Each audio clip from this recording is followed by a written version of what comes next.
Yo, what's going on? It's Bar Down Breakdown. I'm back after not being around last week, but that's okay. Mikey held it down, or so that's what he tells me. But we're really super pumped to have our homie Dan. Dan is in the wonderful, wonderful Suck Brick Kid.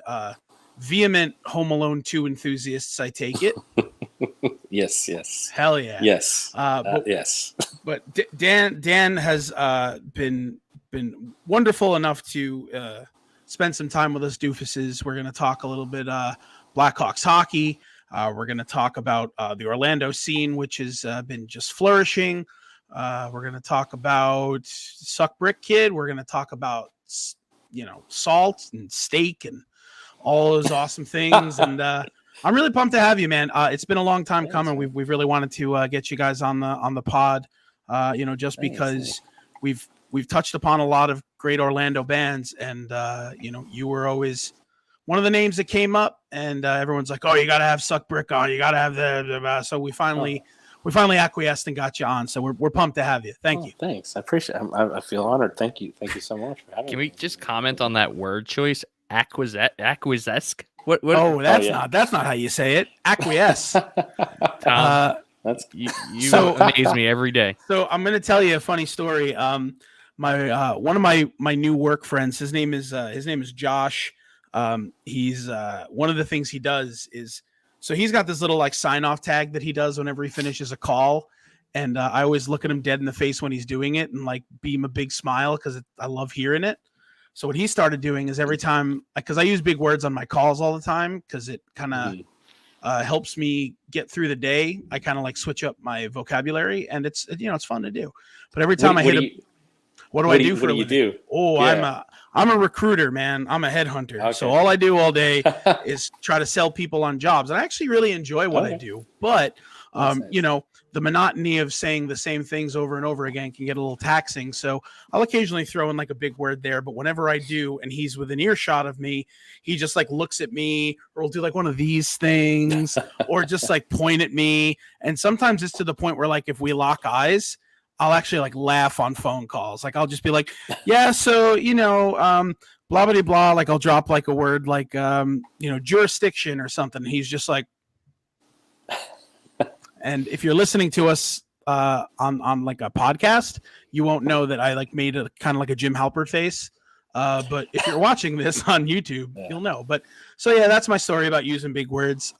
But funny enough, it kind of all comes together, right? Because so the way that I got this job that I do now is actually through our mutual friend Justin from Out of Time, who wonderful. Out of Time is a great band, one of our favorites.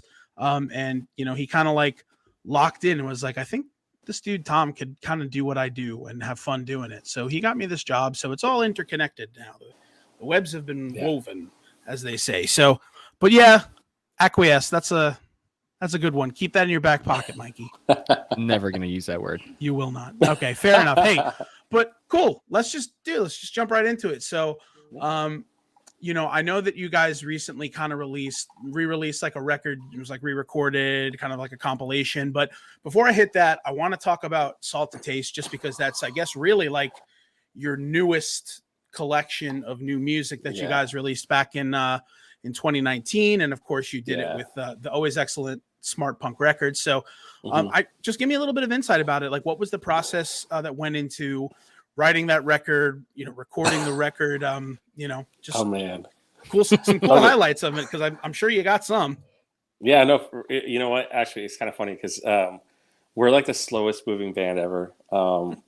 We started writing that album. I think I want to say it was in 2016. Okay. And we recorded. It was like a crazy process of like we recorded like 4 songs.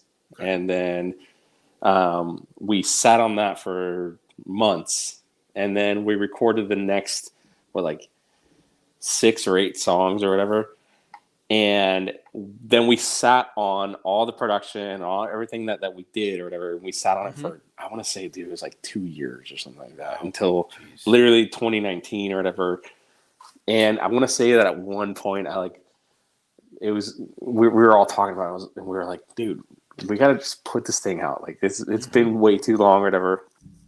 And it just happened to be like, it came out like September, October of 2019, I think is what it was. Sure. October. And then, pandemic 2020. So yeah, it was, but it was such a long drawn out process of just like recording it and getting it mixed and mastered and so on and so forth. And it was a really fun experience though, recording it. It was we did it with Andrew Wade, and Andrew was awesome to work with and there was so many new ideas that he brought into it and everything, and it was a fantastic like experience, to record that. So, it's every time we talk to anybody who's ever worked with Andrew, they say the same thing. They say he's just a wonderful guy to work with. He's so intuitive, and he really has a knack for this stuff. So great, great to hear.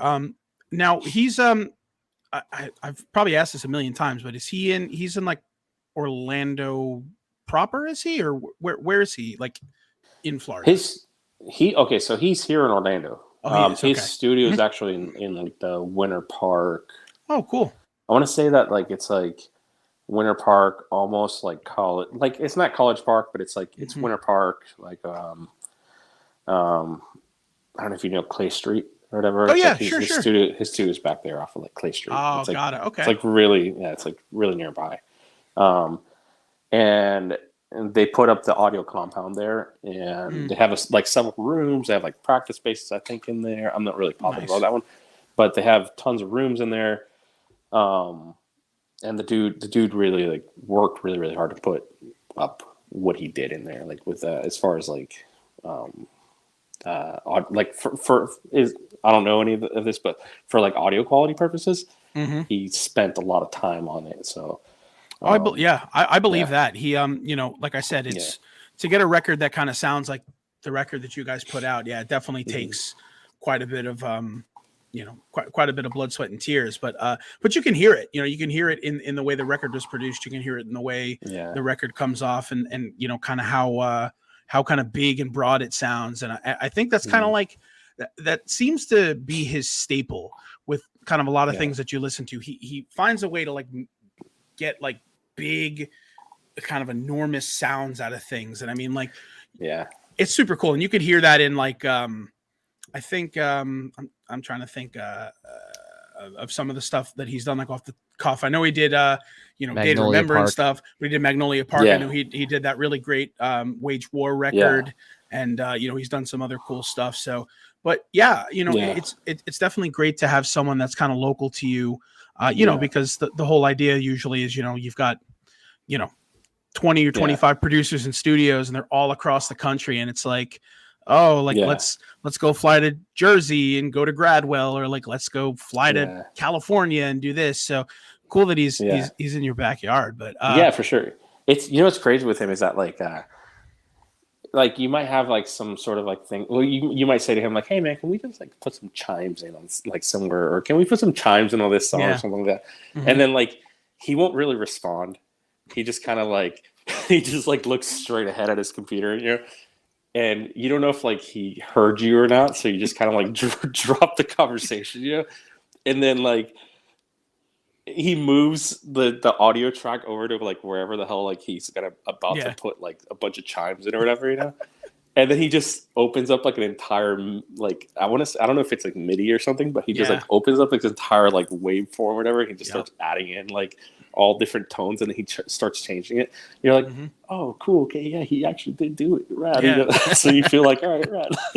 I mean, like that's kind of the signature of people who kind of have a genius for that sort of thing, right? Like they, like maybe they're not turning around to you being like, yeah, sure, man, like I'll do that. They're just like, okay, chimes, like I have 30 different chime sounds. Like, how am I going to mix these to sound? I love that. I really do. But so like I said, everything I've ever heard with everyone working with Wade has been fantastic. But let's kind of like talk about those 3 years that it took you guys to kind of compile everything. So like, so I know, like you said, like the process of kind of getting everything together and recording it and writing kind of the last half of the record a little bit later. But So, those songs that you would kind of come into the process with, those 4 or 5 songs from, 2016 or even like before that, like, I guess like inspiration wise, like, what kind of stuff were you guys collectively listening to that kind of helped mold what Salt to Taste ended up kind of becoming, Man, to be honest with you, I don't know. I probably can't really put it to words because I'm kind of on the spot and I have like a terrible like memory for this kind of stuff. It's all good. But a lot of the stuff that we were probably listening to, shoot, man, I'm trying to remember like what like bands were big in the time or whatever. I know that a lot of my influences that I draw on a lot is like probably like old, not old, but it's old, but it's not old, I guess. But like early 2000s stuff, like anything from like Blink to like Melancholy or Newfound Glory, stuff like that. I know that Grant is really really big on like Rancid and Interrupters and stuff like that. Arturo is like huge on like stuff like Thrice. And so at the time we were really, I don't know if we were like really trying to draw from a bunch of them, like a bunch of that's like those bands or anything. I think it's just kind of like what we kind of grew up like playing. So it didn't really have like any kind of rhyme or reason to like what we were writing everything. Cool. We're just kind of like, okay, Yeah, awesome. No, I get what you're saying, and I know it's kind of tough to like think about everything that you've been listening to for the past 20 25 years and kind of put it into perspective there. But you could definitely hear like some of the influences, like some of the kind of 2000s pop punk influences in there, like Movie Life and Newfound Glory and all that kind of stuff. But you can also definitely hear kind of those like late 90s SoCal, like melodic punk, skate punk, like stuff like Millencolin and Lagwagon, and like you can kind of definitely hear that in there. And I mean it's a cool thing, right? Because like those types of bands probably wouldn't exist if it wasn't for bands like Descendants and those bands that came out of like the late 80s and early 90s that kind of paved the way for quote unquote pop punk, even your Green Days and all that kind of stuff. So it's kind of cool to see that progression happen. But so like I guess next question, kind of coming off of that a little bit, like that ladder off of that is so you guys are in the process of writing, and like you end up kind of coming up with this collection of of songs, and you're looking to release it. What was it like? I guess kind of you touched upon it a little bit. You put this record out, and then within 6 months, COVID happened. Did that derail plans? Like what did you have in mind for that record cycle? Like, were you planning on doing extensive touring on it? Is that something that like the band can really even do given kind of what everyone does back home? Or like what was kind of the plan for that record cycle? Well, I think there's always like some sort of a plan of like like anytime you put out a record, like to do as much as you can on it. And I think one of those things was like maybe like do like a couple like a week or two or whatever, like runs here and there. I think because of how long it took to put it out, we weren't really expecting to like, oh yeah, we're gonna tour or anything like that. Sure, of course. And I think at the time it was more so like, okay, like we can't. I don't know if it's not that I don't want to say we can't do it, but we have like tons of other obligations too that we have to like handle at home and stuff. Of course, yeah. And so I think at the point it's more so, we at that point we're writing more so because we're fulfilling like the love of playing music with like our buddies and stuff like that. But it wasn't anything that like if like an opportunity presented itself, like, oh yeah, hey, you guys want to go tour or something? We're not going to be like, no, fuck no, like we're just, sorry. But we're not going to say no to it. We're going to be like, all right, right, yeah, let's do it. But it's but then COVID hits, and it kind of puts a big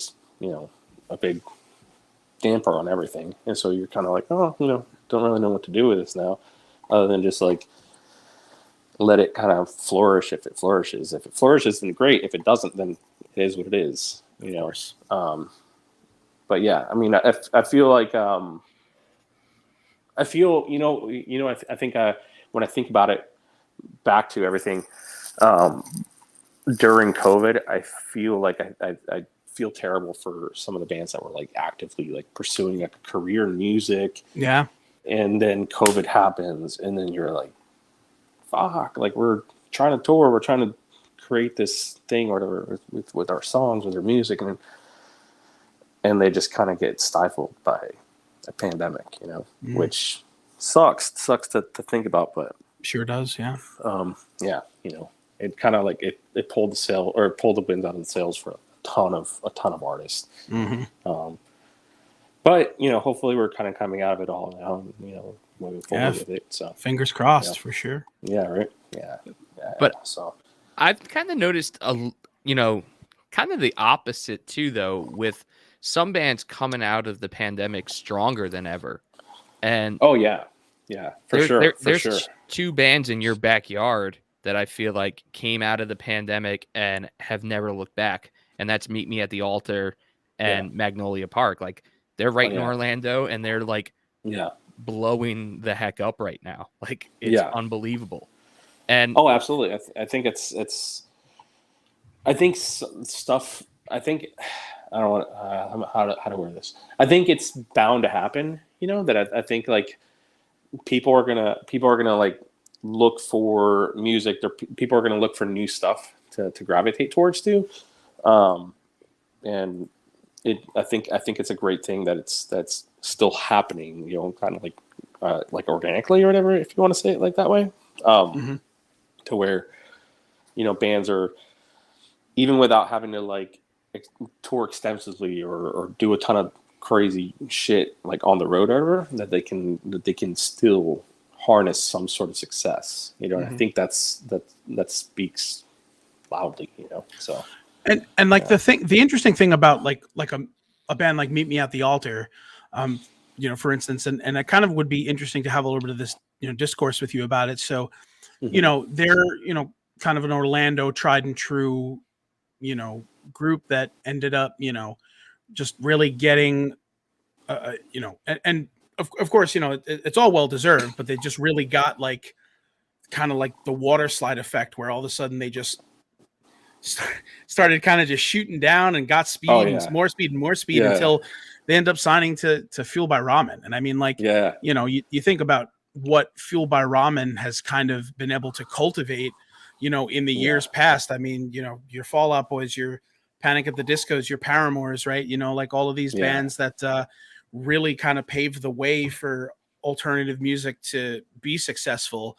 But like, so I guess looking at it though in a different way. So, here you are, putting out, records through Smart Punk, which, is a label and a name that has a pedigree all their own, but that kind of carved out a pedigree in a different way. Right. So like, if you look at the kind of parallels, even if it wasn't at the enormity of Fueled by Ramen, it's still like without Smart Punk, like the whole idea of, kind of e-commerce and the music industry and alternative music would kind of be shaped completely differently. So kind of to that end, like working, in tandem with Smart Punk, at least the record label side of it, like how has that been for you guys? Like, has it been like a pretty seamless process? Has it been easy, or have you found that it's, pressing records can just be kind of like a difficult task? What, how have you mitigated that?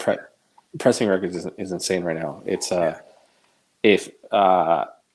I think the last time that I talked to anybody, I talked to either it was Matt Burns or it was Alex Cooper. I think I remember them telling me that like the turnaround right now, everywhere, it's like 13 months. Yeah, it's insane. Like something insane to where it's like, okay, yeah, we're done. Here's the record, and it's like, here's, we got to get it, we got to get the plaques made, yada, yada, yada. Yeah, right. Gotta, and then to send it to a different company to go like, "Okay, can you guys press it?" And then they're like, "Yeah." 13 months later, I think it's crazy. It's nuts to think how busy plants are, like pressing plants are. Oh, for sure. I guess it's a good problem for pressing plants. It is. I agree. Yeah. Obviously it's a bad problem for musicians and bands and stuff like that to try to get their product out or whatever. But I think that's where I'm almost like pretty grateful about like online platforms and stuff, like streaming platforms and stuff, So yeah. I guess if we could take like the 450,000 copies of Adele's record that are just sitting on shelves, and if we could just melt all of that wax down, we could probably just ship it back to all of the pressing plants that she threw out of whack and get some time back there. But I get is that it. Really how many? Is that really how many? 500,000 copies is what I heard. 500,000. And they're not selling. No, I mean, like, so you like what you got to figure, right? Is like your typical Adele fan probably doesn't own a turntable. Yeah. Or if they do own a turntable, they're not really like willing to like put in the time and the effort to like make it sound good or really play records. Yeah. So most of the people truly that are buying that LP are just big Adele fans that want to have it as like a piece of memorabilia, but like that isn't going to cut it for 500,000 copies. And it's just like, I really do wonder like what like Adele's camp was thinking and like why someone in that camp wasn't just like, hey, let's do 50. Think about it though. It's Adele though, dude. Like, I mean, think about it. Adele. I mean, Tom, how many copies do you have of the Adele record? No, me? Tom definitely has at least 2. I've got four variants. Don't worry about it. But it's just the way I think about it is like, and like I'm sure like Adele wasn't sitting there with like her like Cruella de Vil coat on, being like, I'm gonna screw all these artists. Like I'm sure she was just thinking, I have a tremendous amount of fans. Let's just do it all at once so that they're all out there. But like, I just wish like someone in her camp, like someone just in her circle was just like, hey, that's not really how that goes. Like we do like 50,000. And then if we sell all 50,000 of them, we'll just get 50,000 more, or something like that. But it is what it is. Right. I mean, like nothing we could say is going to turn back time. Adele's not going to unwrite her record, and no shade to Adele. Honestly, it's a great record. I've listened to it like a couple of times. It's good, but it just bums me out that like I have to wait for like the Taking Meds record that I bought 3 months ago, and like, and some poor soul from Smart Punk just keeps hitting me up like, hey man, it's gonna be another month, and I'm just like, yeah, whatever. Oh man, I'm used to it at this point, but shit, I'm sorry, man. No, hey man, you don't have to apologize. It's not your fault. It's Adele's fault, So I just kind of direct all of my complaints to Adele at this point.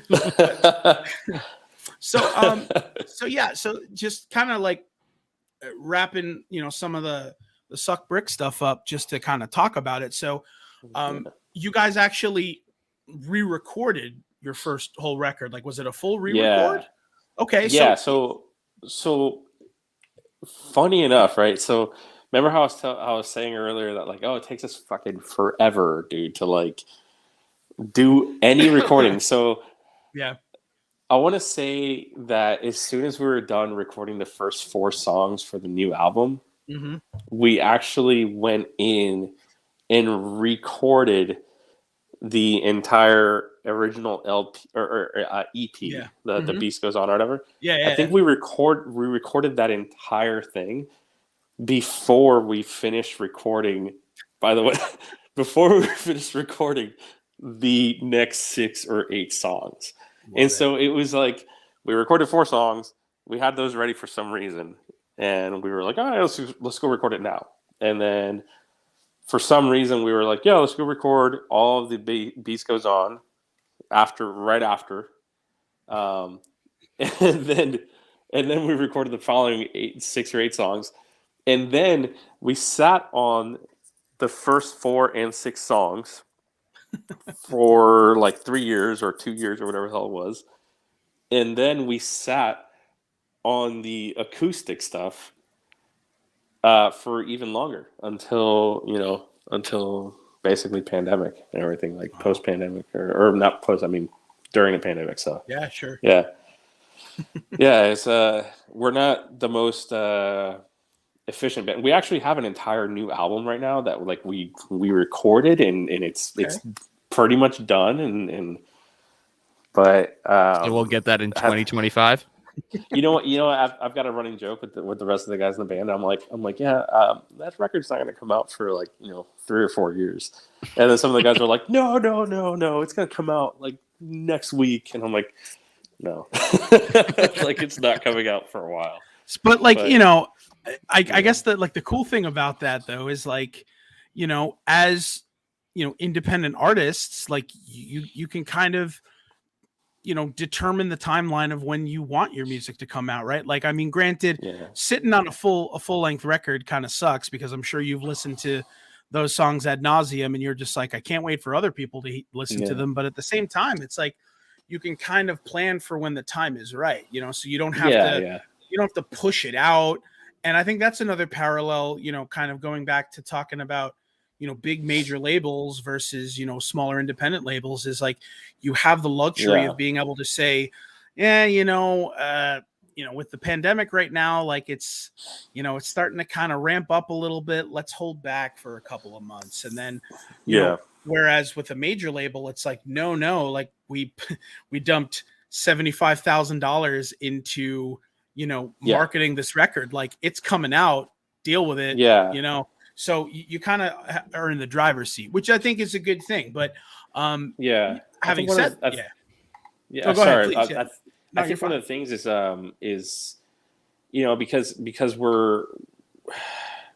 because of it, we're not putting out like a ton of content or anything like that. I think like in total, what is it like between both like the EP and the Salted Taste or whatever. I think it's like a total of like 17 songs or something like that. We've been a band since like 2014. And so we're not trying to put out like a ton of. It's not that we're not trying to put out music or anything like that, or we're not working on stuff. I just think that like we kind of like because we're able to sit back on it for so long, we're like able to go like, okay, like this is we rework this or rework that or whatever. And, so we don't have a lot of content, I guess, if you want to call it that. But I think what we have put out, we're happy that we've put out. Oh yeah. As a band, So yeah. And flooding content is you could take it either way. Like I always love when my favorite bands are putting out new stuff, but I mean, I guess I call it the quote unquote like tiny moving parts conundrum. Like they were putting out like a full length like every year, and it got to the point where like. They've been a band for 8 or 9 years or something and have like 6 full-length records. And it's like, that's great. But, it doesn't give a band the ample time to grow and to develop. Who knows? I can't say, Bruce Springsteen has, 30,000 albums and 70,000 songs and they're all awesome. So, it's, not for me to say, but no, I definitely eager to hear some new stuff. Do you guys have any plans on like putting out any singles or anything at any time, or is that kind of still tenuous? Yeah, I'm not sure about when we're getting ready to put out any singles or anything like that. I know that we were talking about like possibly like a September release or something like that for the new stuff. Nice. However, if it's by anything that I think. It's not September this year, but I'm sure that it'll be September this year. Like especially now, if any of the guys are like listening to this or whatever or watching it, they're probably gonna like go like, "Dan, you're a fucking asshole." And I'll be like, "Whatever, man." I'm not worried about it. Like Listen, like, you wouldn't be the first person who like accidentally like spilled some shit on this podcast. Yeah, that'd be you, Tom. You just talk about like bands signing on labels, and it's not. Oh, Mikey's gone. Of course. Oh no, he likes to do this kind of stuff. He'll pop back in, I'm pretty sure. But yeah, cool. So like, it's one of those things where see there he is. I knew he was Hey, coming cheers. back. How's it going, man? I didn't know what just happened. No, you just left. You were like, Tom does this and that, and Yeah, this, yeah. and then you got so mad that you just ripped your computer in half. That's fine. So cool. How about we do this? Let me take a quick pause. I'll talk about our sponsor, DraftKings, and then we can kind of launch into some hockey talk. And before we fully leave the music space, I definitely want to talk to you about Fest a bit because I know you guys have played a couple, and I definitely want to talk about that because it's one of the best weekends of the year. Yeah. But another great weekend of the year that's coming is the big game. Technically, you're not supposed to call things the Super Bowl because I think like you have to pay to say the Super Bowl. But listen, it's not that big a deal because it's the moment we've all been waiting for. So, hey, check it out. DraftKings Sportsbook, they're an official sports betting partner of Super Bowl 56. They're giving new customers 56 to 1 odds on either team. So if you bet just $5, you get 280 in free bets if your team wins, and that's awesome. So DraftKings Sportsbook is now live in New York, meaning you could bet from almost a third of the country, which is awesome. Sports betting is becoming a big thing all over the country. It's getting legalized in more states, which is great. And if it isn't in your state yet, you're cool because you can still play DraftKings daily fantasy football contests for Super Bowl 56, and new customers can get a free shot at $1 million top prize. How can you beat that? I don't know. So download the DraftKings Sportsbook app. Use promo code THPN, the Hockey Podcast Network, THPN, and get 56 to 1 odds on either team. You bet just $5, you get 280 in free bets if your team wins. You're going to go for the Rams, you're going to go for the Bengals, you're a Joey B guy, you a Matty Stafford guy, I don't know, but we're going to find out. But promo code THPN, DraftKings Sportsbook, and they're an official sports betting partner of the NFL and Super Bowl 56. And I'm going to read this one fast because this is the red text that needs to be read fast. 21 or older, minimum age and location requirements vary by jurisdiction. See DraftKings.com/sportsbook for a full list of requirements and state-specific responsible gaming resources. Void where prohibited. Gambling problem? Call 1-800-GAMBLER. In Tennessee, call or text the TN Red Line, 1-800-889-9789. In Connecticut, call 888-789-7777 or visit cpg.org/chat. In New York, call 877-8-HOPE-NY or text HOPE-NY in parentheses 467-369.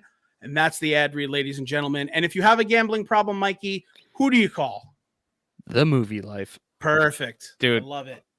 By adding New York, the call to action or whatever at the bottom has gotten way longer. It's crazy. New York. It's just wild. Too many rules, New York. Relax on the rules. That's why people are leaving left and right. And it's crazy because one of the clients that Justin and I work with at Synergy is actually Caesars Entertainment, and they are developing their own sportsbook application. And we have to go through the rigors of all of the state requirements and all that jazz. It's kind of crazy, but sports betting is just getting bigger and bigger as kind of the landscape grows. I wish, they'd give us more content to talk about hockey, but I guess it's about hockey anyway. Yeah, we also don't talk about Brew now. So sorry, guys. Nah, you're good. It's all good. I had to go take a leak, just finished, and I'm not even gonna lie. I had to take a leak, and I've got the weakest bladder. No, hey man, you're fine. I don't even like listening to the ad read when I'm saying it. So no, I'm just joking. There we go. We love DraftKings. There's the end of our sponsorship. Thanks, Tom. I just, sorry, it's just all the red stuff is just hard to read. It's a lot, it's a lot of red stuff. But so speaking of red stuff, let's talk Chicago hockey for a hot second. Mm-hmm. Yes. Is that an Islander hat I see on you? It sure is. And you got that Barry Trotsky over there, man. Yeah, listen, I mean, as a currently sad and tired Islanders fan, this year did not pan out the way any Islanders fan thought it was going to at all. Wait, are the Islanders not doing too well right now? Poorly. No, very poorly. Really? We had a string of pretty good years where we went a little deep, and we had a really good team that we put together, but a lot of things are kind of weird. Some weird free agent pickups that we did in the offseason that didn't pan out. The chemistry wasn't there. Players that just aren't really gelling. And, on paper, stuff that happened in the offseason, a lot of Islanders fans, like, again, on paper, were like, oh, this is great. You know, we don't need a guy like Letty. We don't need this or that. And then it turns out that they were pretty integral parts of the team. But you've got, you know, the Blackhawks organization, which I think has crestfallen them as well. Yeah, for sure. It's been there for sure. Yeah, 2015. After 2015, man, I remember 2016 getting swept by the Preds. And I think I just remember I was like, oh, shit, okay, this is going to be rough. And since then, we haven't made a playoff in our own merits. I know that we also, like, we did make the playoffs, what was it, last year or the year before for, like, the weird, in the bubble thing.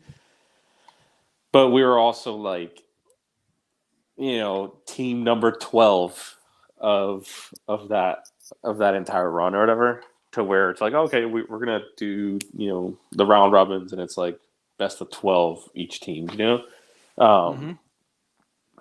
And on paper, I feel like this season was supposed to be incredible for the Hawks with, you know, with acquiring Fleury and getting Seth Jones. And it's just been such a disappointment in a sense. I love the Hawks, and they're like my team. Like, I'm a Hawks guy through and through, man. But it was just such a disappointment to see some of the stuff that happened so early on, especially with the previous coach with Jeremy Colton. I feel like for 2 seasons, I personally gave him like a pass. I was like, okay, you know, it's like he's new. He's like, it's his first time coaching NHL. He's like younger than I am, you know, like good for him, you know, like this dude's like, you know, climbing the ranks and whatever, on and on. And then you see exactly what happens, and you're like, shit. Like, this is a rough season. You better watch what you're saying about Islander great Jeremy Colleton. Wait. He played for the Islanders for. No, he didn't. Did he really? For at least a season or two. I had no idea that he even played in the NHL. I thought for some reason he was like always like stuck in like the AHL or something like that. No, he made the Islanders when the Islanders were really bad.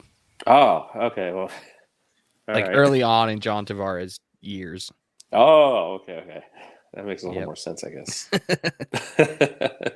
Yeah, but you know, at least at one of the pieces that you mentioned, you might be able to get a good amount of return at the trade deadline this year with, you know, Fleury. I think like, if you guys unload him at the trade deadline, that could turn into like maybe a first round pick and some money, and like, I don't know if maybe even a prospect or two.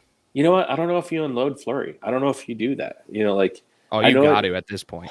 I know it seems like the logical thing, but you have a couple of things with him. Is that he doesn't want to move his family around. The only thing I think that could maybe work for a player like Fleury is, let's say he got traded to the Capitals, right? Because that was like in talks or whatever. Like, oh, that Fleury and the Capitals were like in talks or whatever. Unless he's planning on keeping his family where he's at, and then it's flying to like all the games and doing whatever the hell he needs to do to get to and from all the games. At the end of it, he's probably still just going to end up right back where he's at, but he's still going to put that strain on his family, which I don't know if he's going to do that. And he probably will, but I don't know if he will, you know. And then second, I don't know if the Hawks are going to want to let go of him, you know, in a sense. I mean, it makes sense, you know, to go like, okay, you know, like, let him go and try to get a first round pick, so on and so forth. But in recent years, every single time that they've gotten a first round pick, it hasn't really panned out. Like, I mean, what was it? Kirby Dach was a first round pick, right? And so was Adam Boqvist. Mm-hmm. And they haven't really panned out to be what the Hawks anticipated them for them to be, you know.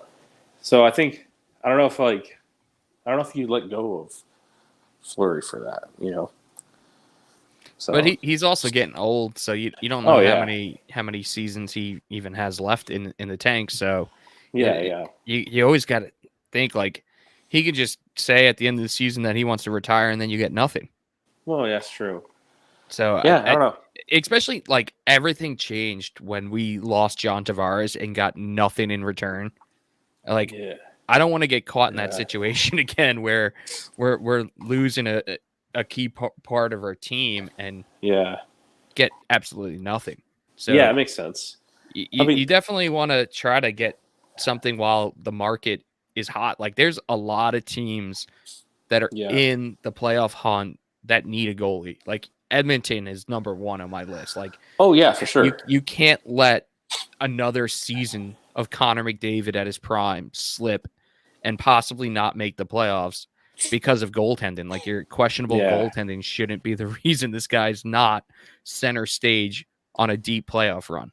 Yeah, you know what though, I will say, man, that like with Connor McDavid, and Leon Draisaitl, I'm probably the only person in all of America and Canada to say this, but I feel like Connor McDavid and Leon Draisaitl right now, they're sitting on a team that I think I read the other day that their cap space is like $93 million or something like that, you know, and they went on like a 7 or 9 game losing streak on that cap space, with the talent that they have on that team. I feel like the city of Edmonton should be pissed off with them. Oh, they're throwing jerseys on the ice. Yeah, I feel like they should be. They have all the right to. I know that the other day somebody was pissed off that like a reporter was like giving Leon Draisaitl a hard time. Give him a hard time. Like, make him know, like, dude, you guys have like one of the highest cap hits in the entire NHL. You know, like, and with the talent that you have, you shouldn't be going on these 7 to 9 game like losing streaks. You know, so clean up your act. I don't know. You know, I feel like that's probably the other end of it, but I don't know. But that's you know, that's me being kind of critical and harsh about it. But at the same time, I'm also like following the Hawks, who are like, you know, they started off with a 9 game losing streak. So, yeah. It's an interesting season the way it's playing out, and there's a few teams that are surprising people, and the one that's standing out to me is Nashville. Like, that's surprising me. Yeah. But I don't want to spend too much time talking about our sad teams right now because like I was talking about this the other night. Like, the Islanders are maybe 1 or 2 losses away from it really being like a long shot that they make the playoffs. Really? Oh yeah, man, I had no idea. I had no idea that the Islanders. I haven't been, obviously, because I'm constantly watching the Hawks and stuff. I'm not like paying attention to a lot of the rest of the league. Yeah, the Metro is like completely divided, right? I mean, like, but you guys have like the hardest. Literally, you guys have the hardest division. Like, hands down. Yeah, and I mean, and like, I like, you know, you don't want to make excuses for the team that you love, but I mean, the Islanders kind of went through it. I mean, they started the season on like a brutal 13 game, you know, away streak. I mean, they were constantly on the road waiting for their building to be built, and you know, they came into the building with all this excitement, and they just kind of fell flat, you know. Yeah, but I mean, came into the building and half their team wasn't there. They were out they were all on COVID protocol. But it's you know, when you look at the Metro, man, it's wild. It's like I'm pretty sure, like, I think the Islanders are like, I don't know, 3 points behind whomever is like ahead of them. I think maybe like the Blue Jackets or something, and then the next 4 teams are literally like 20 points ahead of them. It's like you're not catching them. Like, you're just not. Like, you know, and really what the Islanders would need to do to limp into the playoffs is really they'd need to streak. They need to like win 5 or 6 games or something crazy, and then hope that one of those. And the Hawks are in kind of a, you know, not a great position either.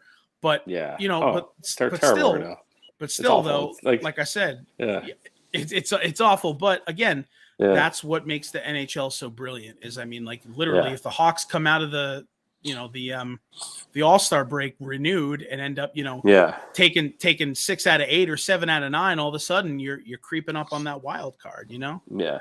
You know what's crazy though, man? Like I feel like I don't know if it's the same things that have been going on with the Islanders, but I feel like with the Hawks, man, it's been like it's a really shitty combination of pairing of offensive and defensive pairings, and they've been tossing around the idea of like, okay, let's pair up Kane with DeBrincat and Kubalik. Okay, that's not working. So let's pair up Kane and DeBrincat with Taves. Okay, that's not working. Let's pair up Kane and DeBrincat with who was it? Entwistle, I think is what it was, right? And then that didn't work. So then they removed Kane with DeBrincat. But if you look at the entire team and the majority of the goals and the majority of the points and everything are being put up by Kane and DeBrincat, especially on the breakaways, right? Mm-hmm. But then they have on the other end of it, you have Kubalik, you have Strome, you have Doc, Calvin DeHaan in defense. But you have all these guys that are like, they should be putting up tons of points and tons of goals. In particular, Kirby Dach and Dominic Kubalik. And they're just not producing at all. Just until recently did Dylan Strome start producing in any way, shape, or form. But it's still just not enough. And I think it's weird. It's also, I think, Forbes and I, Mike Forbes from Out of Time, we talk about this all the time. We're like, okay, like, who do you think is going to get traded away, before the trade deadline? I think, personally, I believe that Jonathan Taves is going to get traded away. He believes the same thing. We both think that Taves will get traded away to somebody like, I don't know, like Winnipeg or one of the Canadian teams, essentially. Calgary, Winnipeg, or I don't know, whatever. And I don't know if we're going to get anything positive in return for that. I don't think the Hawks are going to get anything great in return for if they traded away Taves. And the only thing I can think of is I'd look at whatever the rosters are for, like, let's say a city like Winnipeg. And I think the only thing that they might have in return that could potentially work would be like what's his name? Mark Scheifele or whatever, But I don't know if that's I don't know if that's even on the table. Like, yeah. But at the same time, I wouldn't do that if I was Winnipeg. Yeah, but at the same time, I'm just a fan, So yeah. But yeah, I don't know what's going to happen with it. But I have a feeling that Taves is going to get traded for sure. I mean, and it's very possible, and I think there probably would be a lot of suitors for him. But you also got to remember, man, he's creeping up there in age. I think he's like 32 or 33. Yeah.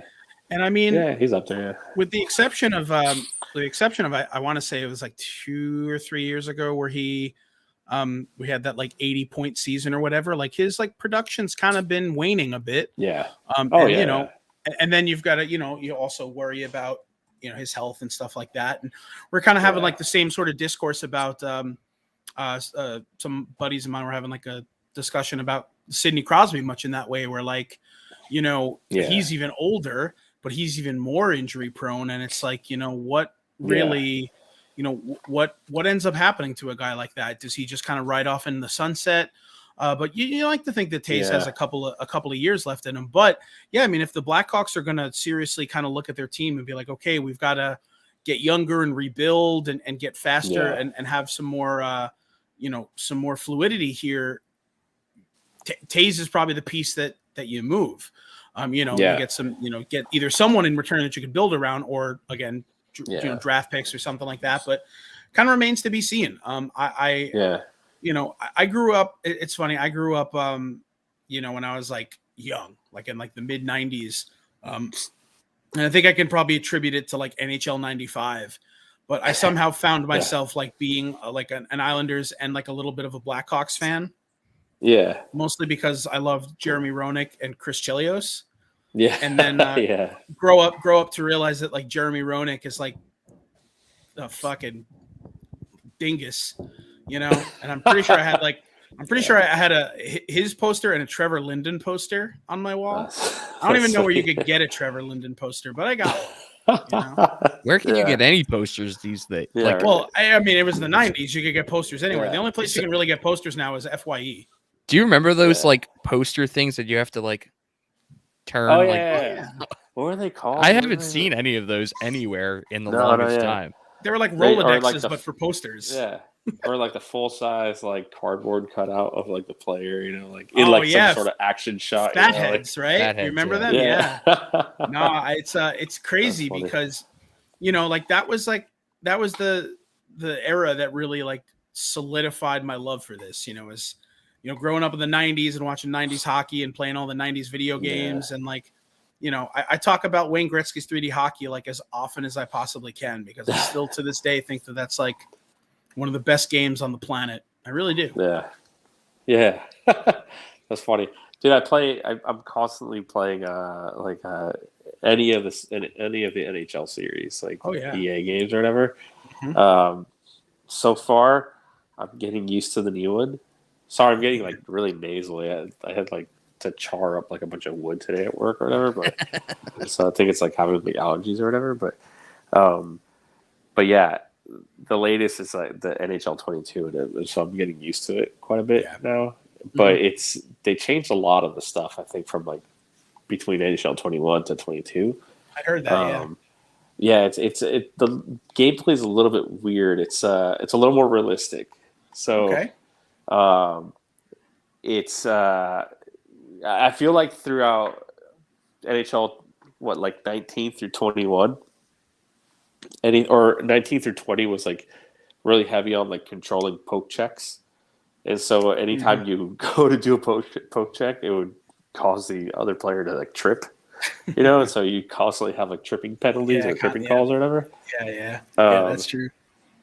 And so I think they kind of removed that, or like kind of toned it down. And so I'm sure, now, yeah. So now it's last year's. I think it's like they toned it down significantly enough, but now it's now like poke checks and stick lifts and stuff like that like don't work. Period. And if they do, you're really lucky. But then, it's like the speed and everything like for all your players and stuff. It's like non-existent. And now I don't know if you guys follow a lot with like NHL series or anything, but I feel like in the last couple of years, every single time that they release one of the series, they wait to release any kind of like. So I play a lot of like Hockey Ultimate Team or whatever, Yeah, for sure. And so I feel like for a while they wait to release any of like the higher value players, like yeah. Like 92 overall or 95 overall, so on and so forth. But I feel like as soon as they release this edition of NHL 22, it's like it came out with all these really high overall players. Interesting. And so it's or maybe I just got it kind of late. I got it in like November, but for me, it's so funny, man. I just like all the more arcade style games are like the ones that like I have the most fun with, and I guess it's just like there's the purest part in me that like loves like more simulation based games like your Maddens and your like NHLs and stuff. But like I would like happily play NBA Jam over any like NBA 2K or NBA Live, and like I'd probably happily play like NFL Blitz over like any Madden game or whatever. Like it's just I don't know. What about like NHL Hits? I remember NHL Hits, man. That was like a kind of the a hockey version. Yeah, it was a version of Blitz. Yeah, it was Wayne Gretzky's. Was it good? Wayne Gretzky's 3D hockey clone. No, it wasn't good. No, it wasn't good at all. All right. I would love if they made a like a very like arcade version of like curling. I've been watching curling, a lot of curling and luge. It's just like, why the hell not? Sorry. I think they did have a Winter Olympics game. On the Nintendo 64 when we were growing up, and it was so hard. Funny as shit, man. Like like the speed skating to try to do, dude. It was so hard, man. I can just imagine like the shit talking like between like players like playing curling and stuff, like online. I like it could be a market for that. I mean, Honestly, yeah, probably, but There, it's there just are funny, like yeah. curling clubs here in Charlotte. I'm sure Yeah. down in Orlando they have them too. And You it just- is kind of you know how people go to like those axe throwing bars now? Yeah, yeah, sure. These curling clubs have kind of become that new wave here in Charlotte, where like that's on a funny. Friday night, a group of friends just get together and go play curling and Yeah, like that drink beers sounds. and stuff. Yeah, that sounds All funny. right. That sounds great. I know that like right down the street from me. So I play hockey with. I'm not on Forbes team anymore, but we play hockey together, I guess. And but at the rink that we play at, they like painted the entire ice now, like on one of the rinks or whatever, like with like all curling stuff or whatever. Oh shit! Wow. And so you can like we do have curling here. It's just I don't think I've ever seen anybody play curling at RDV, which is Honestly, like, Orlando, like you'd be so surprised. Orlando is such a diverse city. Orlando has their own cricket team. really? They have a cricket squad, and like as you'd imagine, Funny. because cricket is so popular in India, like the whole team, Yeah. it's all people of Indian descent. But I mean, like Funny. they have a Okay. cricket team. Like you could go somewhere and watch a cricket match. I guess like That's funny. I had no idea. I don't think I would ever understand it. Like I would Yeah. watch it. I don't get that. I don't get. I don't. You know what? I don't get that, and I don't understand. What is it? What's rugby? Like I don't Rugby? understand rugby at all. Yeah, I don't get it. Rugby's just they just throw the ball back and then it's just keep blood running sport. it. It's essentially blood sport. That's really all rugby Yeah, is. but like, how do you score in rugby? Like, I don't get it. I don't think There's it's all about- different points, and It's not really about definitely scoring as much as strange. it's just about murdering people. You could definitely ask Casey Yeah. Cizikas about that That's funny. He did murder someone playing rugby. playing rugby. Wait, what? Yeah. It's a weird Oh. fact that Oh. Islander fans just know about Casey Casey's. Zizekas? But it wasn't his fault. It was like one of those Freak accidents. hit him at the time where like in between Yeah. heartbeats or something weird. Yeah. Oh shit. Okay. Yeah, I remember the one guy that died. Like, I think he got hit in the neck. I think playing cricket. I don't know if you guys remember that. Like a couple years ago, I It was believe like- it. on the pitch or whatever, like the ball bounced off the ground and like it hit like a weird bounce and like it struck him like in the side of the neck. Yeah, and probably like And then I guess severed it, his like- carotid. Yeah. Yeah, and he just like passed out right then and there. And Like just- it Damn. yeah, it blows my mind, like not to get too macabre, but like it blows my mind. Like yeah. I've like watched like compilations on YouTube of like, you know, like major league and minor league like pitchers like get like clocked with like line drives Oh yeah, and like they just get no, up like and they're don't like, look at me funny. Like I'm not like sitting there doing it all the time. I'm not like, oh, it's just like Yeah. it, That's just such a weird thing to watch. so I'm gonna just to give you some context. I love watching sports compilations in general. Like I'll throw them on Yeah. YouTube, like as I'm doing something. Like I'll watch like a like I'll watch like a funny, weird things that happen in sports compilation, like this and that. And then somehow I just let it roll. And then finally one that came on was like pitchers getting hit with line drives. And I was like, oh God. So yeah, that's brutal. That's a brutal thing. yeah, that makes sense. No, you don't have to lie. It doesn't make any sense. It doesn't make any sense. So Well, yeah, that is what it is, you know? yeah, man. What are you grabbing yourself? Another brewski here? Another Hey, Brucey. there we another I go. like it. That's the way we like to do it here. So, I got one last music question I want to fire at Yes. you, and I got to talk to you a little bit about the fest because, like I said, I think it's my favorite weekend of the year. Yeah. For our listeners that aren't super familiar with the fest, essentially Gainesville just empties out, and all of the UF kids, I should say, they Yes, go it's off always to. on- It's always on. Yeah, they go to Jacksonville. Yeah, the Florida Georgia game, I think it is in Yeah. Jacksonville. So, the downtown Gainesville just gets taken over by punks, and it's the greatest time. It's so much fun. It's I love it. All the guys in the band love it. Yeah. A bunch of our friends love it. It's always funny, man, because like I feel like every single time Fest comes around, a bunch of our friends are like, "Oh yeah, how many sets are you guys playing?" Or how many, and then Of course. and they're like, "Yeah, we're playing like 17 sets Mhm. at Fest," and you're like, "What in the hell?" Like, how That's- did That's just It's fest, awesome, man. It's but- like you play yeah. your regular set, you find yourself Yeah. at like Boca Fiesta playing an acoustic set. Oh maybe man, Boca maybe Fiesta. maybe Yeah. you're playing like the pool party, doing like Yeah. a Blink-182 cover set, or you're doing the beer Yeah. purge, playing a Weaker Than's cover set, man. Like you know, Yeah. every single time I've been to Fest, it's been like just a wild experience. But so you guys Yeah. played last year, Fest 19, right? Yeah, we just played this previous fest, and then we played the one before that, which I think was like Fest 19. Yeah. Or yeah. Yeah, I think Fest. Yeah, the one Fest 18 was the one in whenever it was. I think the last one was 19 because I know Like the one 2 years ago. Yeah, I know the one that's coming up is 20, and there's all the speculation about what's going to happen. And ever since that highly publicized little Operation Ivy reunion happened, a lot of people are talking about, you know, Tony throwing some money at Operation Ivy to get them to play, which. I mean, probably. I couldn't imagine a better 20th anniversary present than that. That'd be something else. Yeah. But, so where did you? Do you remember where you guys played last year? What venue? Hold on. I think it was. So we did like a pre-fest over at the High Dive. The High Dive. Yeah, nice, awesome. Yeah, and that was like a pre-fest. That was a lot of fun. And then we played at the next day. It was Downtown Fats. Oh, cool. Awesome. And yeah, like it used to be like an old, I don't know if it still is, but it used to be like an old like dueling piano. An old dueling piano like, place. Yep. Yeah. It sure was. Yeah. Yeah, for sure. And it was a lot of fun.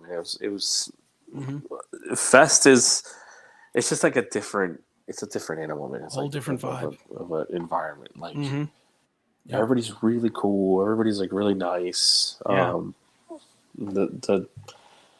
It's everybody is really there for the music, or it's it's a different environment. It's I love it, but that's what makes Fest different than you like your Riot Fests or like your other festivals. And we've talked, we even had a whole episode talking about the Where We Were Young Fest, and like all of this stuff that's kind of building and brewing, and Bamboozle's coming back next year, so it's kind of a wild time for festivals. Festivals are nuts, man. They're like, I feel like every week, man, there's like something new being announced or whatever. It's funny you just mentioned like the When We Were Young thing or whatever. But yeah, it's every week something new gets announced, and every week it's something huge. Oh yeah. So yeah, it's I'm loving what the next couple of years is going to have in store. Yeah. I think because of all the delays and everything that's been going on for the last, since COVID started. Yeah. I think naturally it's going to bring in a lot of stuff like this. Like it's going to bring in a ton of like, festivals and tons of things like that, because of how many bands and how much the music industry like suffered throughout the pandemic. And so I think no matter what, you're going to start seeing kind of like in the same vein, like what we were just talking, or we just said about When We Were Young, or there's a festival coming up at this midpoint of the month called Kraken Music Festival. There's like, there's a cruise festival. Did you see that? There's like Newfound Glory and a whole bunch of other bands going out like on a cruise. The emo one out in like California or whatever, right? Yeah. I think so. Like then obviously, like I feel like Flying and Molly does like a cruise every year or whatever. They do. But they have another one coming up, I think, like pretty soon or whatever. Like leaving out of I think here in Florida. Like I'm really excited to see what's going to happen with like festivals this year, and it's really cool to see how many of them are getting announced kind of like really early. Really early in the year. I know that I think Riot Fest already got announced, right? For this year. Riot Fest, their dates got announced, but they've only announced, I think, that My Chem is playing and the Misfits are playing, I think, with their like original lineup. But they haven't announced like the rest of the festival. But I kind of like the way Furnace Fest is doing it. And Furnace Fest kind of takes a page out of the Fest playbook. Like, I always love it. Like, Fest in April, they always announce like, hey, like here's 40 bands from the lineup. Here's like 20 or 20 of the bigger bands, and then like 30 smaller bands. And then check back in June, we're going to announce another 10 headliners and 15 smaller bands, and check back in August where, I like doing it that way. And I also like doing it that way because it gives, the unfortunate side of it is when you announce like a music festival, right? It's like, especially in the times that we're in now, you never really know like who's going to be able to make that engagement. You hope every band can, but the reality of it is, things come along and things happen. So the way Fest does it, which is nice though, is they'll announce 30 bands and then they'll announce the next 30. But if 2 of the bands had to drop, Fest will be like, oh, unfortunately, Strike Anywhere had to drop, but because they dropped, we're giving you the lifetime or something like that, So it's just like, it's cool that they do it that way. And I think kind of Riot Fest is going to adapt that. And that's what Furnace Fest in Birmingham has been doing too. They're announcing part and parcel. So I think it's going to be a great time for music festivals. I think a lot of these bands really need it with, all of the revenue and all of, the time that they've lost, throughout this pandemic. So you just really hope that everything goes off without a hitch. It's kind of been put into perspective for me. Like I kind of had some very hesitant feelings about the When We Were Young Fest when I first heard about it. But the more that I think about it, like these are bands that I grew up loving. Yeah. And who would I really be as like a person if I didn't have an appreciation for these bands being able to get involved in this, get paid, right? Yeah. Get their due, working hard and playing, small venues and clubs and all this stuff. And now they finally get, a couple, $10, $20, $50,000, who knows, and, to get paid for doing what they love. So I can appreciate it. I can appreciate it. I saw a post from Anthony Renner from Bayside. Sure, for sure. And his post, because I think he kind of almost sounded agitated or whatever, because a lot of people were like, well, how the hell is this festival going to happen? Yeah. It's like fucking 60 bands on 12 hours and so on and so forth. And it's like, all these bands want to get paid. And he made a really good point about saying that, like, this entire festival is based on bands that they're like in the punk community, or like they're like the punk scene or whatever. Like, these are all bands that kind of grew up like touring in vans and sleeping in vans, and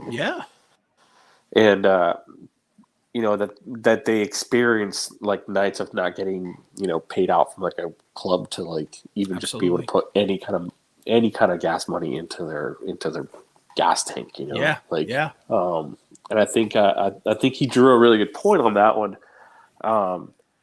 saying that like the majority of these bands are they're big, but they're not like gigantic, like as we were talking about earlier, Adele, So, yeah, of course. Where they're pressing 500,000 copies of their latest record. Very well said. They deserve it, and that's really that's the exclamation point you can put on that. But so we've been at it for about a little over an hour.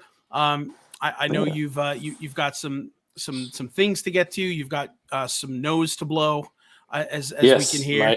I don't know what's going on, man. It's like, I get it, man. At least you have a good reason. Like, I was, working hard being a carpenter.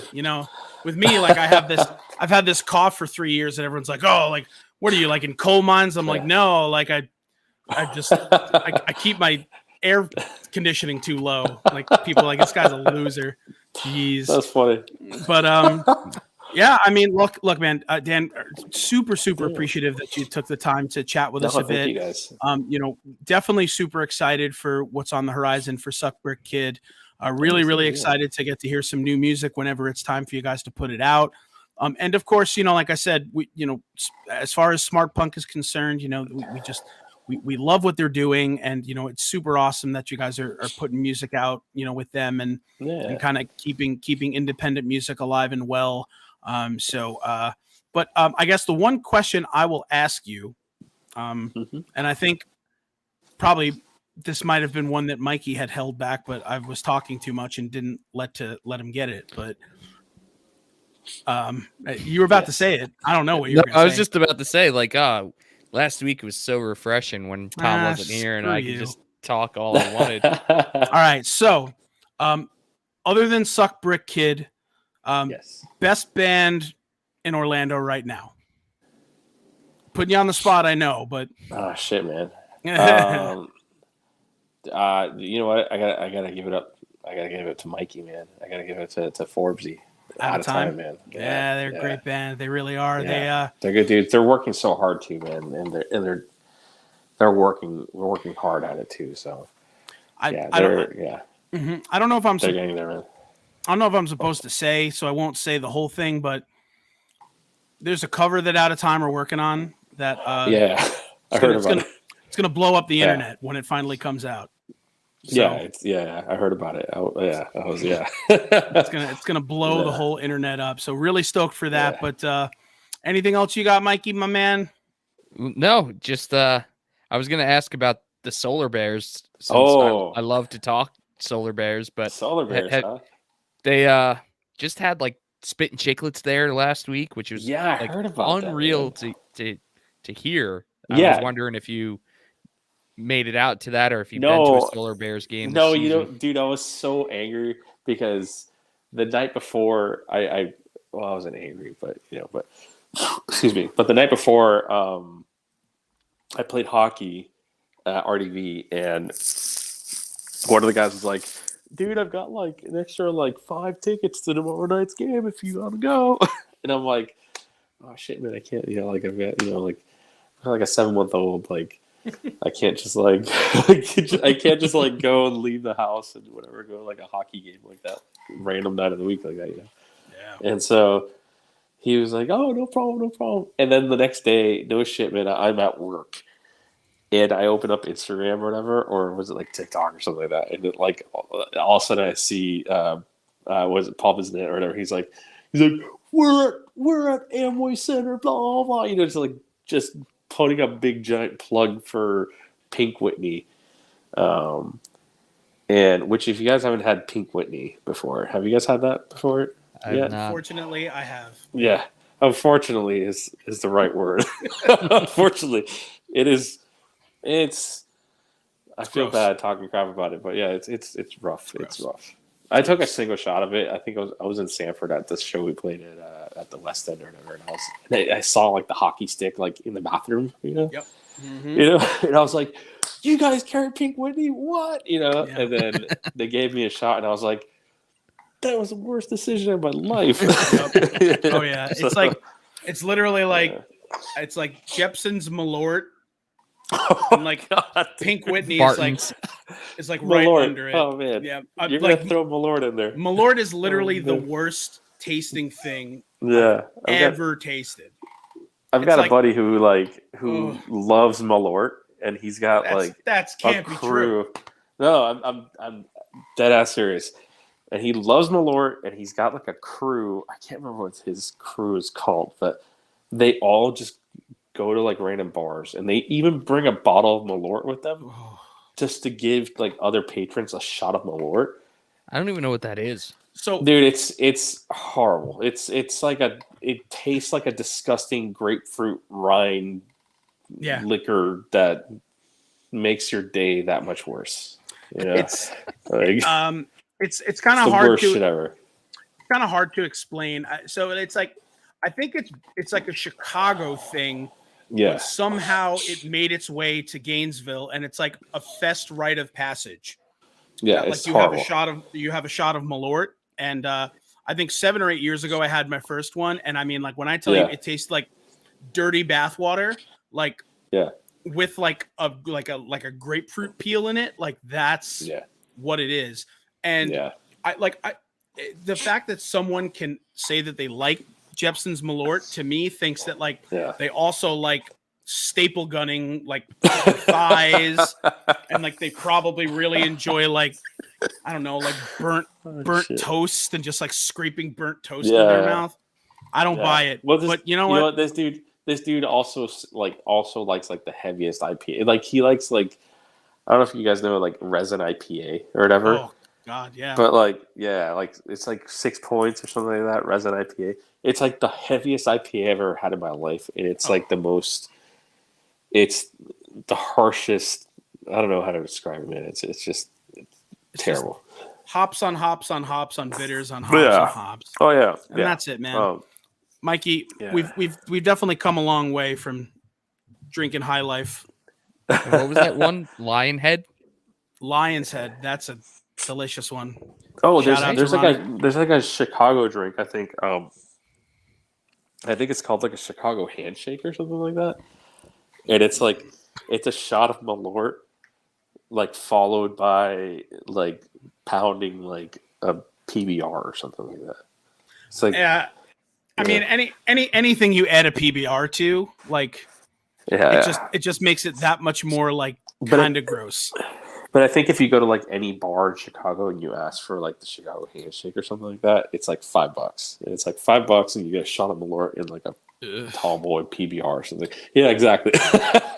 I guess if you really were hurting, you could do it, man. But dude, awesome. This conversation was dope. I really loved all of this. Dan, thank you so much for hanging with us. Yeah, cheers, my friend. And sorry. No, you don't have to apologize, man. Enjoy it. Enjoy yourself, and all the best. Before we let you go, why don't you just real quick, Suck Brick Kid, where can we find you on socials, all that fancy stuff? Instagram. I think it's like Suck Brick Kid. I'm sorry, I'm like terrible with this, but I think it's Suck Brick Kid FL on Instagram. I think on Facebook, you can find us on Facebook, Instagram. I think I made a TikTok once, but I never did anything with it. So that's not really existing. And then I think it's Suck Brick Kid FL for Twitter. I'm not really sure. I'm the worst with this kind of shit. So Grant's probably gonna Grant Arturo probably gonna be like, "You're an asshole, man."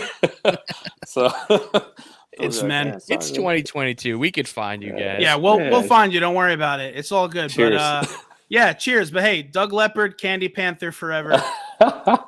Go listen, man. Hey, thank you so much, man, for hanging with us. You have a great rest of your night, and we'll see you on the other side.